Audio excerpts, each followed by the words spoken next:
does this preach about any religion and all. But the concept of Rudraksha, the Shivalinga, it more identifies with the Hindu religion. So, what is the answer to it?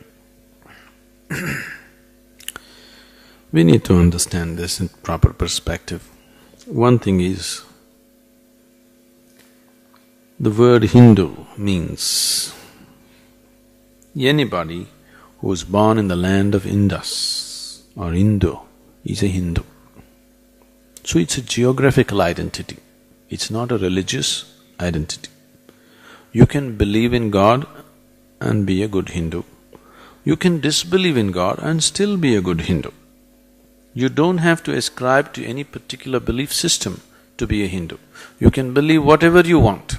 You can disbelieve everything and still be a Hindu, because it's a geographical and cultural identity. It was never to be organized as a religion. Only when outside very aggressive religions came in, the local people tried to organize themselves into some kind of a religion. Even today you cannot organize them, because they don't have a common belief system. If all of them believed in just one God, one this thing, one that thing, you could organize them. But it is not so. You cannot organize them because it's a multiple belief systems or no belief. There are lots of agnostics right from the ancient times. Agnostics have always been there in the Hindu way of life, and they're very much Hindus, because it's a geographical identity. Now, anything that was discovered and developed in this land naturally got branded as Hindu. Why Rudraksha and Dhyanaling? Even yoga is branded as Hindu in many parts of the world.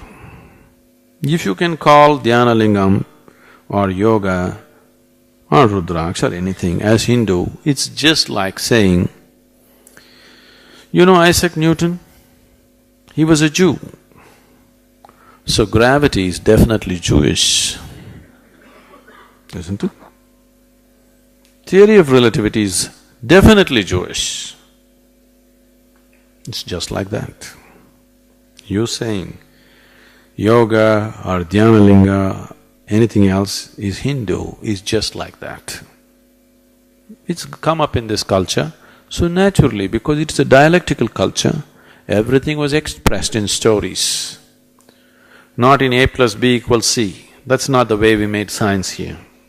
Because the best way to teach anything to anybody, how education can be life-enhancing, not life-suppressing.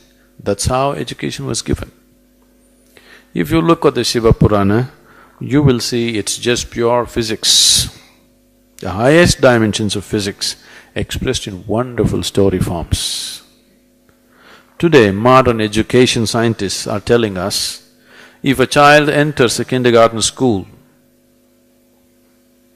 and goes through 20 years of formal education, let's say he comes out with a PhD, then they say 70% of his intelligence is irrevocably destroyed.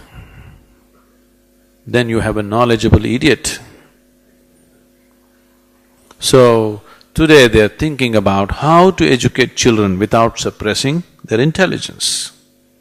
And some of the most common suggestions that have come forth is either to teach it as a play or as a story.